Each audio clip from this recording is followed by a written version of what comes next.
दोस्तों नमस्ते, सलाम, सत श्री अकाल।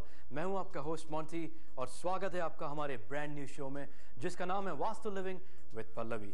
दोस्तों, आप में से कुछ ऐसे लोग हैं जो वास्तु के बारे में जानते हैं, कुछ ऐसे लोग हैं जो वास्तु के बारे में बिल्कुल नहीं जानते और कुछ ऐसे लोग हैं जो वास्तु के बारे में सुना है बट लेकिन पूरी नॉलेज नहीं है। कुछ लोगों को लगता है कि वास्तु कुछ रिलीजन्स के लिए है, कुछ लोगों को लगता है कि वास्तु सिर्फ पुराने लोगों में या पुराने ज़माने में प्रैक्टिस किया जाता था। लेकिन हम ये सारे मिसकंसेप्शंस क्लियर करेंगे हमारे इस नए शो में जिसका नाम है वास्तु विद Pallavi Chhalawara. Ladies and gentlemen, salam, namaste, खुशामदीद। Welcome to a brand new episode of a brand new show जिसका नाम है वास्तु लिविंग विद पल्लवी। मैं हूं आपका होस्ट मोंटी और मैं करता हूं आपका तहे दिल से स्वागत। आज हमारी खुशनसीबी है कि हमारे साथ खुद पल्लवी छलावरा जी मौजूद हैं। बात करेंगे उनसे, जानेंगे उनको बहुत अच्छी तरीके से। आपने पल्लवी जी का तो बहुत नाम सुना होगा, लेकिन आज उनसे बात करेंगे वास्तु के बारे में। लेकिन उससे पहले जानेंगे पल्लवी जी को। पल्लवी जी कैसी हैं आप? आपका बहुत बहुत स्वागत है। शुक्रिया। Pallavi ji, 26 years of experience of vastu and feng shui, कैसा रहा ये सफर? बहुत अच्छा लगा। वास्तुशास्त्र के अनुभव के बाद, इतने सालों के बाद भी ऐसा लगता है कि और भी बहुत कुछ जानना और सीखना बाकी है। मैं all over world wise practice करती हूँ, तो कंस्ट्रक्शन स्ट्रक्चर के लिए जो अलग अलग तरह के एडवांस टेक्नोलॉजी आती है, जो स्ट्रक्चर चेंज होते रहते हैं, अलग अलग रिलीजन के लोगों से एवरीडे मेरा मिलना होता है। मैं बिज़नेस कंसल्टेंट हूँ, तो नए नए तरह के बिज़नेस के स्ट्रक्चर को वास्तु के हिसाब से और फेंग शुई के हिसाब से बनाना होता है। तो बहुत अच्छा लगता है कई बार डिज़ाइन करके, on paper vastu, on site vastu, और इतने 26 सालों के बाद भी ऐसा लगता है कि एवरीडे में कुछ नया सीखती हूँ। पल्लवी जी, ये तो आपका बहुत मॉडेस्ट आंसर है कि 26 साल के बाद भी आप ये कहती हैं कि you still want to learn something new every day. That's very modest of you. लेकिन जो हमारी ऑडियंस है, कुछ लोग आपको जानते हैं, कुछ लोग शायद आपको नहीं जानते हैं। So I want to know more about you right from the beginning. ये कहाँ शुरू हुई ये जर्नी? आपकी फैमिली में आपको किसने इन्फ्लुएंस किया? यानी जैसे होता है ना कि हर इंसान की चाइल्डहुड बहुत इंपॉर्टेंट होती है, उनकी upbringing, that's where the optic fibre is laid. So that's let's go back in time. जी, आपने बहुत अच्छा सवाल पूछा। ज़्यादातर लोग जब कभी मुझसे मिलते हैं तो वास्तु के बारे में जानना चाहते हैं। मेरे नॉलेज के हिसाब से अपने घर और बिज़नेस में फ़ायदा करने के लिए वो अपने बारे में सवाल पूछते रहते हैं। बड़ी पहली बार मुझसे कोई ऐसा पूछ रहा है कि व्हाट अबाउट माई सेल्फ, और मेरे को किसने इस सब्जेक्ट पे इंस्पायर किया। तो I really like your question also, और मैं उसका जवाब बहुत ऑनेस्टी से, दिल से देना चाहूँगी, क्योंकि इससे मेरे को बहुत खुशी होती है कि मैं अपने पास्ट के बारे में आपसे डिस्कस करी हूँ। मेरा जो ग्रो हुआ, जो मेरी बर्थ के बाद जो मेरे जिस इन्वायरमेंट और जिस कल्चर में मैं पली बड़ी, वो बेहद ही सुंदर और बहुत ज़्यादा प्रोटेक्टेड इन्वायरमेंट था। मेरे पेरेंट्स जो थे, वो आई एम गुजराती फैमिली के साथ मैं बिलोंग करती हूँ। मेरे पेरेंट्स जो थे उसमें मेरे फादर अहमदाबाद में कमिश्नर थे, मेरे मदर जो थे वो स्कूल में टीचर हुआ करते थे, और ज़्यादातर मेरे फादर का वेदों के साथ बहुत गहरा कनेक्शन था। इनका संस्कृत बड़ा अच्छा था। वो हमेशा 3:30-4 बजे उठते थे और ज़्यादातर उनको पूरा सुंदरकांड 3:30-4 बजे रात के यानी उनके हिसाब से वो 4 बजे से दिन शुरू हो जाता था। 3:30 बजे उठ के जो पूजा पाठ करके फिर वो 4 बजे से अपना रूटीन शुरू कर देते थे। उनका एक पहले से इतने सालों में रूटीन था, और सबसे जितने लोग उनका नाम जानते हैं सबको पता है कि 365 दिन में कभी भी उसको कोई हेडेक नहीं है, कोई हेल्थ इशू नहीं है, एब्सोल्युटली नॉर्मल। इवन लाइफ के अंतिम पीरियड तक वो बहुत ही अच्छा हेल्थी रहे हैं, और म्यूनिसिपल कॉर्पोरेशन के जिस डिपार्टमेंट में उनको भेजा जाता था वो वहाँ के हीरो बन जाते थे। पूरा डिपार्टमेंट जहाँ पे भी परेशानी हो उनको भेज दिया जाता था, कि ताकि वहाँ पे चीज़ें ऑटोमेटिकली कंट्रोल में नाम से ही आनी शुरू हो जाती है कि ये आ रहे हैं यहाँ पे। ऐसी उनकी एक पहचान थी। मेरे दादाजी और परदादाजी, हमारे जो पूरी फैमिली है, उनको एक बाय बर्थ एक गॉड गिफ्ट है कि हम लोग पैदाइशी राइटर हैं। हम लोगों ने बहुत तरह के अलग अलग तरह का साहित्य के साथ या उन चीज़ों के साथ, लेखन के साथ हमारा एक लेन देन बना हुआ है। तो मेरे पिताजी को एक तकल्लुफ मिला था, इट्स कॉल्ड कवि। सो उसी को बाद में हमने एज अ लास्ट नेम उसको अडॉप्ट कर लिया। और सबसे अच्छी बात यह है कि उन्होंने ही मेरे को मैक्सिमम इंस्पायर किया। मेरे पेरेंट्स को बहुत सालों तक बच्चे नहीं थे। अच्छा। और उसके बाद जब उनको बड़े देर सवेरे ये पता चला, काफ़ी प्रेयर पूजा के बाद उनको पता चला कि उनको बच्चा होने वाला है, तो इतने खुश हो गए कि मेरे मदर उस वक्त जब वृंदावन में जाके बसे, और 9 मंथ के बाद, मेरे पैदा होने के बाद, मेरा बर्थ जो है वो वृंदावन में हुआ है। और मैं You were born in Vrindavan. जी, और मैं कृष्ण भक्त हूँ। वैसे I just believe in all religion, क्योंकि मेरे पिताजी से मैंने यही सीखा है कि हर चीज़ में बहुत कुछ अच्छा है, मैक्सिमम कोशिश करो शुभ चीज़ को ढूंढने की हर जगह से। बट वृंदावन में पैदा होने के बाद फिर मेरी पली बड़ी जिस इन्वायरमेंट में थी, पिताजी की हमेशा कोशिश रहती थी कि रोज़ रात को सोने से पहले वेदों को पढ़ना है। अच्छा। जो वैदिक वास्तुशास्त्र में अप्लाई करती हूँ उसकी ज़्यादातर जानकारी हमारे वेद ग्रंथों के साथ जुड़ी हुई है। वेद ग्रंथों का मतलब होता है कि वो ह्यूमन बीइंग को एक अच्छा इंसान बनाना चाहते हैं। यहाँ पे बात किसी भी पर्टिकुलर एक रिलीजन की नहीं हो रही है, लेकिन यहाँ पे बात हिंदू वेदों की हो रही है। गरुड़ पुराण, शिव पुराण, काफ़ी वेद ग्रंथों में वास्तु है। यानी कि वास्तु शास्त्र की शुरुआत मैंने नहीं की है, मैं सिर्फ फॉलोअर हूँ। मैं उसके मैसेज आप तक पहुँचाती हूँ। वास्तु शास्त्र 5000 साल पुराना है। कंस्ट्रक्शन स्ट्रक्चर में नए नए चेंजेस आने के बाद फंगशुई की शुरुआत हुई, और फंगशुई 3500 साल पुराना विषय है। ये दोनों विषय मेरे पैदा होने से पहले हैं। बहुत तरह के अलग अलग विद्वान लोगों ने इस सब्जेक्ट पे प्रैक्टिस की है। इतना सब कुछ होने के बावजूद भी आज भी उसके बारे में नए नए रिसर्च होते रहते हैं, क्योंकि कंस्ट्रक्शन स्ट्रक्चर के अंदर जब कभी बदलाव आता है, नए नए चेंजेस आते हैं, उसी के साथ साथ उसको इजीली अप्लाई करने के लिए वास्तु की सारी फॉर्मूला जो है वो संस्कृत में होने की वजह से वो थोड़े से शास्त्रोक्त लैंग्वेज में लिखी गई है। लेकिन मेरे जैसे लोग वो आम आदमी तक मॉडर्न ज़माने में 21वीं सदी में नए कंस्ट्रक्शन स्ट्रक्चर में आसानी से उसको अप्लाई करते हैं। मैं US, UK, Canada, Singapore, Malaysia, India, हर तरह के कंस्ट्रक्शन स्ट्रक्चर के साथ काम करती हूँ। काफ़ी लोग मुझे ये पूछते हैं कि वास्तु सिर्फ इंडिया में होता है ना, यूएस में कैसे होगा? क्योंकि यहाँ पे तो बिल्डिंग बनी हुई है। वास्तु सब्जेक्ट ही ह्यूमन बीइंग की लाइफ के दूसरे हिस्से का नाम है। जैसे यूएस में रहने के बाद आप अपने रिलीजन को फॉलो करते हो, बिल्कुल, फूड हैबिट को फॉलो करते हो, आप चेंज नहीं करते हो। एग्जैक्टली। आप अपने प्रोफेशन को फॉलो करते हो। डॉक्टर इंडिया में भी है, डॉक्टर यूएस में भी है, यूके में भी है, लॉयर इंडिया में भी है, यूके में भी है, यूएस में भी है। Same lifestyle, same living style. जब कभी इंसान कहीं पे भी जाता है वो अपने रूट के साथ जुड़ा हुआ है। Same thing for vastu. Well, it's time to take a short break, but कहीं जाएगा मत, because break के बाद हम बात करेंगे पल्लवी जी के साथ और पूछेंगे उनसे बहुत सारे सवाल। Keep watching, stay tuned with us.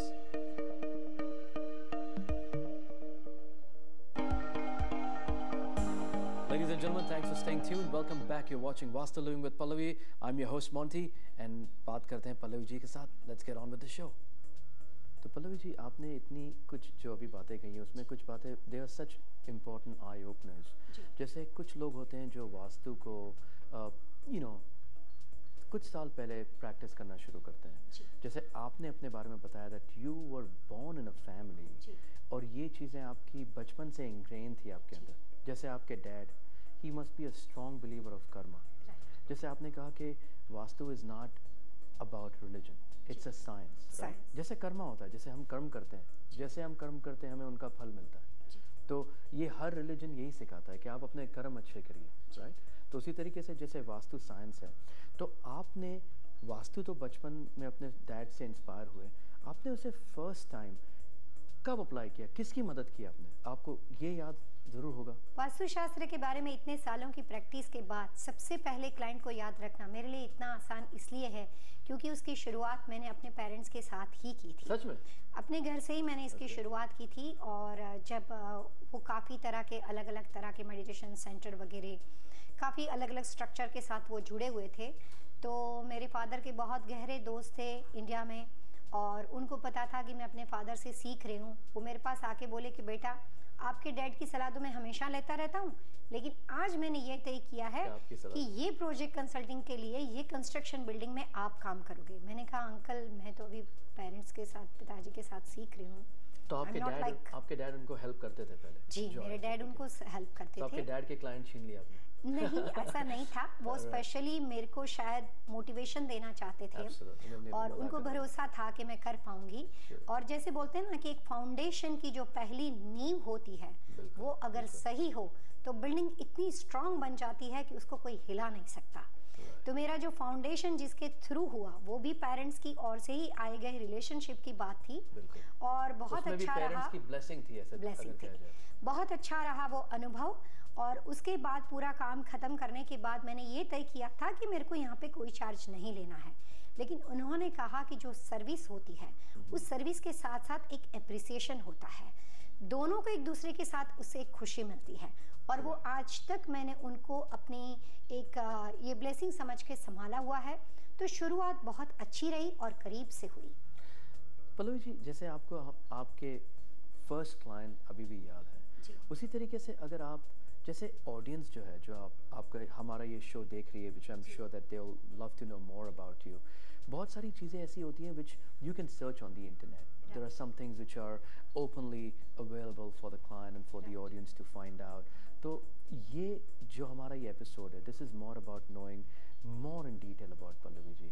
तो पल्लवी जी, ऐसा कोई एग्जाम्पल आप हमारे साथ शेयर करना चाहेंगे जहाँ पर आपने वास्तु के थ्रू या अपनी गाइडेंस के थ्रू एक बहुत ही इम्पोर्टेंट और ड्रास्टिक चेंज लाया किसी की लाइफ में? जी, ऐसे तो बहुत तरह की बातें हैं, क्योंकि छोटा सा एग्जांपल, कुछ जी इतने सालों के एक्सपीरियंस में हजारों क्लाइंट्स हैं, यू नो, जैसे कोई चीज आपके दिल को, बहुत अच्छे लोगों के साथ एवरीडे फॉर्चुनेटली मेरा मिलना होता है। मैं सिर्फ और सिर्फ अच्छे लोगों के साथ ही अपने आप मिलती हूँ। ये भी मेरी एक गॉड गिफ्ट है कि जब कभी मैं मिलती हूँ मेरे हर एक के साथ बहुत पुराने रिलेशन बना हुआ है, क्योंकि मैं ज़्यादातर कॉमर्शलाइज स्टाइल से काम नहीं करती हूँ। हमारी सर्विस ही ऐसी है कि हम जब कभी कंसल्टेशन देते हैं तो हम जानते हैं कि क्लाइंट हमारे तक आए हैं, लेकिन उसको फुलफिल करना, उसको कंप्लीट करना उनके लिए कई बार मुश्किल होता है। तो हम कभी भी टाइम के साथ और घड़ी की सुई के साथ काम नहीं करते, उसमें सेटिस्फेक्शन नहीं रहता है, वो बहुत ही कमर्शियल हो जाता है। जी, ज़्यादातर लोग ये कहते हैं कि भाई हम आपके साथ पर आवर खड़े हैं, या वो अपनी घड़ी शुरू कर देते हैं, काउंटडाउन टिक टिक टिक करना शुरू कर देता है, तो नॉर्मल से नॉर्मल आदमी स्ट्रेस में आ जाता है।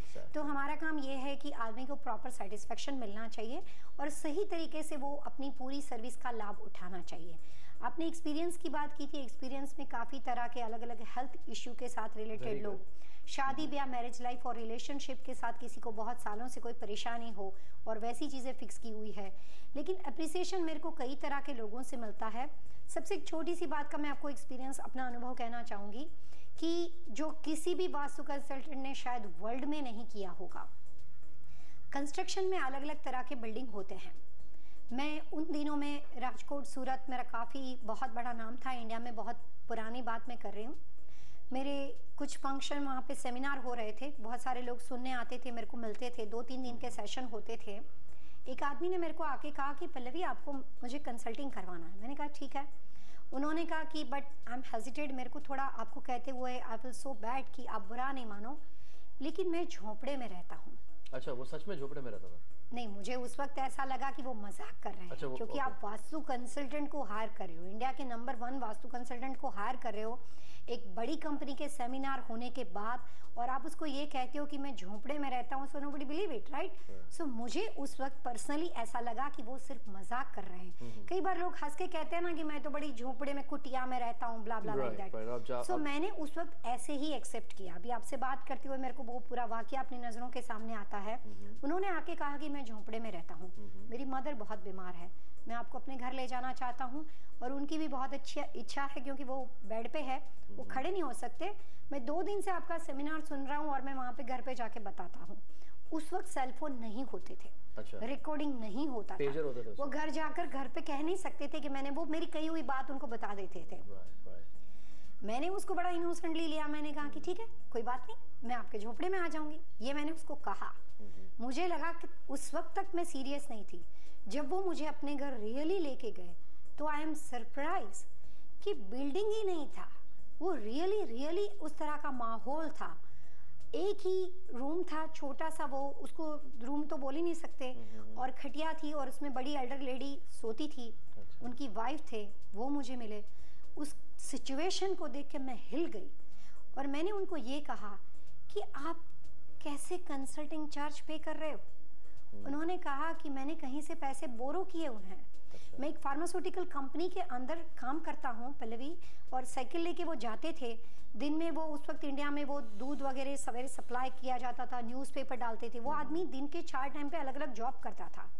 और मदर की टेक केयर के लिए वाइफ को उन्होंने रखा हुआ था, क्योंकि wife she is very intelligent, but वो बाहर नहीं जा सकती थी।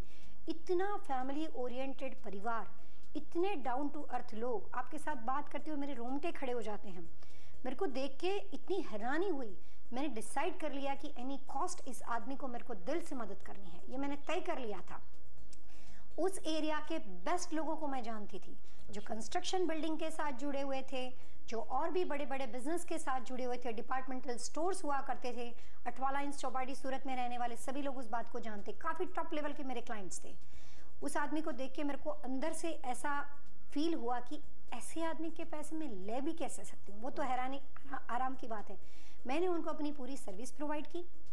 उनके साथ निकलने के बाद मैंने अपने क्लाइंट को कॉल किया और मैंने उसको ये कहा कि उसका हाई राइज अपार्टमेंट बिल्डिंग में मैं ऑलरेडी काम कर रही थी, मैं उसकी बिल्डिंग बना रही थी। मैंने उसको कहा मेरे को एक अपार्टमेंट बुक करवाना है तेरे पास, एक फ्लैट बुक करवाना है। उसने कहा ये है। मैंने कहा देख, मैं तो उसकी कंसल्टेंट थी, तो उसका जो डाउन पेमेंट था एक अपार्टमेंट बिल्डिंग का, उसने कहा पहले भी बाद में समझ लेंगे, तेरा है ना, मैं बुक कर देता हूँ, कौन सा फ्लोर चाहिए। अच्छा, आपने उसे बताया नहीं? नहीं, मैंने उसको नहीं बताया। मैंने कहा कि इट्स फॉर माई सेल्फ। उन्होंने कहा ठीक है, और वो अपार्टमेंट बिल्डिंग वहाँ पे बुक हो गया। जब मैंने उस आदमी को रियल स्टोरी बताई तो उसका दिल भी बैठ गया। उसको लगा कि ठीक है। उसने कहा पहले भी तेरे को कॉस्ट टू कॉस्ट देता हूँ, ले क्या उस आदमी को। मैंने उसको बताया कि आपको इस घर में मूव होना है, तो शाह के हिसाब से वो वास्तु उसका मैंने पहले देख लिया। उसने मेरे को आके कहा कि हो ही नहीं सकता, बिना पैसे में किसी भी चीज को एक्सेप्ट करता ही नहीं हूँ, डजंट मैटर मेरे पॉकेट में हो या ना। मेरे क्लाइंट ने कहा। अच्छा। मेरे क्लाइंट ने कहा, उसने मुझे अपने कंसल्टेशन के पैसे बोले कि पहले तो लेने पड़ेंगे, इतने दिनों से आप लोग इग्नोर कर रहे हो। उसने मेरे को वो पैसे दिए जो मैंने उसको डाउन उसके जो डाउन पेमेंट होती है बिल्डिंग की, उसको दी। बाकी उस आदमी ने कहा कि बाकी सबके इंस्टॉलमेंट क्या करवाना, कैसे करवाना मैं करता हूँ। वो परिवार के साथ आज भी मेरा रिश्ता है, मैं उसको लाइफ टाइम नहीं भूल सकती।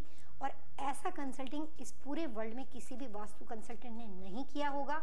ईश्वर ने जो गॉड गिफ्ट मेरे को दी है, या जो भी नॉलेज मेरे को प्रोवाइड किया है, मैंने काफ़ी बड़े बड़े businessman, multi millionaire family, royal highness family, celebrity लोगों के साथ मैं काम करती हूँ, लेकिन कुछ लोगों को ऐसे खड़ा किया है। ऐसे बहुत सारे किस्से हैं मेरे पास। एक तो पूरा ऑरलैंडो फ्लोरिडा जानता है कि एक आदमी की कहानी जो ऑरलैंडो में हर घर में सबको पता है, जिसको मैंने स्क्रैच से शुरू किया था।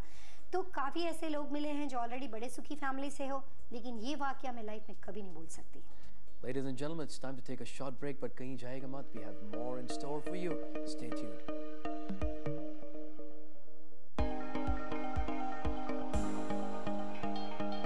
Are you struggling with career prosperity or business opportunities?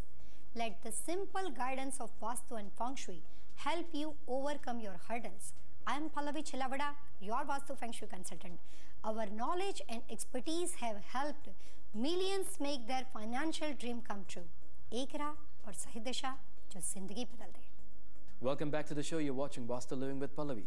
So Pallavi जी, बात करते हैं आपकी वास्तु फेंग शुई इंस्टीट्यूट के बारे में जो 1989 में शुरू हुआ था। तो ये इंस्टीट्यूट के बारे में आप क्या कहना चाहेंगे, कहाँ पर है, and what was the inspiration behind it? Institute की शुरुआत तो इंडिया अहमदाबाद गुजरात से हुई थी। अच्छा। और अभी ऑरलैंडो में हमारे यहाँ पे, क्योंकि मैं मेरी पूरी परिवार के साथ मैं ऑरलैंडो फ्लोरिडा बेस हूँ, तो ऑरलैंडो में हमारा इंस्टीट्यूट है। और उसके बारे में सारे इंस्टीट्यूट की इन्फॉर्मेशन, सर्विसेज के बारे में मेरी वेबसाइट पे उस पर सारी डिटेल बनाई गई है, pallavichelavada.com। उसके लिए आप विजिट कर सकते हो। इंस्टीट्यूट का पर्पस है, हम लोग पूरे अमेरिका में, कंट्री के बाहर, ऑल ओवर वर्ल्ड में वास्तु फेंग शुई के बारे में सर्विस प्रोवाइड करते हैं, जिसमें पर्सनल विजिट होती है, मैं खुद साइट पे जाती हूँ, और ऑनलाइन कंसल्टेशन सर्विस भी प्रोवाइड की जाती है। जहाँ पे भी कंस्ट्रक्शन में कोई भी तरह की शुरुआत बिल्डिंग बनाने से हो, चाहे वो रेसिडेंशियल हो या कॉमर्शियल हो, उसको प्रोजेक्ट कंसल्टेशन देते हैं। तो जहाँ पे स्क्रैच से शुरुआत करनी है, पूरा घर वास्तु के हिसाब से अमेरिका में बहुत अच्छे तरीके से काउंटी के रूल्स एंड रेगुलेशन के साथ बनाया जाता है, कमर्शियल बिल्डिंग बनाई जाती है। मैं काफ़ी तरह के फेडरल, काफ़ी और भी तरह के प्रोजेक्ट के साथ मैं जुड़ी हुई हूँ, जो कि IT वाले लोगों के साथ मैं काम करती हूँ वाशिंगटन वगैरह में। और प्रोजेक्ट के अलावा जिन लोगों के घर बन चुके हैं, उसको बिना किसी तोड़ फोड़, बिना किसी रिलीजियस एक्टिविटी, कोई पूजा पाठ नहीं करते हैं हम लोग, कंस्ट्रक्शन स्ट्रक्चर का जो रियली वास्तु के नियम है वो हम बिना किसी तोड़फोड़ घर और बिजनेस में बनी हुई बिल्डिंग में बिना तोड़फोड़ अप्लाई करते हैं, और वो हमारी मास्टरी है कि बहुत ही कम वक्त में 60 to 90 डेज में हम साइट के अंदर positive element, positive energy create करते हैं और उसका इफेक्ट लोगों को सालों साल तक बना रहता है। So ladies and gentlemen, finally we come to the end of this episode, but this is the beginning of a new journey, a journey with our very own Pallavi Chhelawara ji. ये था हमारा पहला episode जिसमें हमने बहुत सारी चीज़ें जानी। हमने जाना कि पल्लवी जी वृंदावन से हैं, किस तरह इनके पेरेंट्स ने इन्हें इंस्पायर किया, किस तरह इन्होंने लोगों की मदद की और उन्हें एक सही दिशा दिखाई। It doesn't matter if it's your residence or if it's your business. Pallavi ji is here to help you and fill your life with positivity. You can also visit our website at pallavichhelawara.com और आप पल्लवी जी को directly contact भी कर सकते हैं। जिस तरह इन्होंने बहुत सारे लोगों की अक्रॉस द वर्ल्ड हेल्प की है, she is here to be of assistance and guidance to all of us. देखते रहिए हमारा ये शो। We'll be back next week with another very interesting topic. If you have more questions on vastu, आपके दिल में मेरी तरह बहुत सारे सवाल हैं, तो आप प्लीज़ हमारा शो अगले हफ्ते देखिए, because I'll be asking her a lot of questions. Until then, keep watching our show. जाने से पहले मैं और पल्लवी जी एक बात हमेशा आपसे कहेंगे, और वो ये है, एक राह और सही दिशा जो जिंदगी बदल दे। Keep watching, take care, goodbye and God bless.